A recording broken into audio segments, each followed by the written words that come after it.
And we begin in Brazil, the country with the second most valuable Amazon on Earth.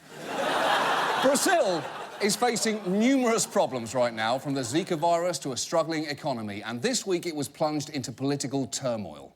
Hundreds of thousands of Brazilians are taking to the streets all across the country, calling for the impeachment of their president, Dilma Rousseff. People here are saying they're tired of being lied to, and they're particularly tired of this very deep economic recession that the country is in.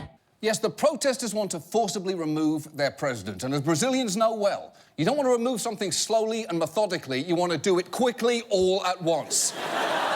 The Brazilian legislature is moving to impeach President Rousseff, although they may not be in a great position to judge, given that 60% of them face criminal charges of some kind, ranging from electoral fraud to homicide. And think about that. The Brazilian legislature potentially contains 40% fewer criminals per capita than the Brazilian prison system.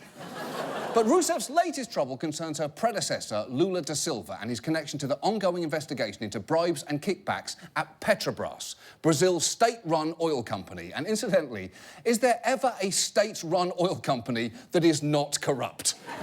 The only two words that are more inherently suspicious than state-run are oil company. Except that's not actually true. The list of suspicious two-word phrases goes open marriage, well-spoken, homeopathic remedy, state-run, father-daughter, oil company, and discount sushi. But Lula da Silva is facing charges connected to Petrobras. And while he claims they were politically motivated, Rousseff didn't exactly calm things down this week when she made a surprise staffing choice.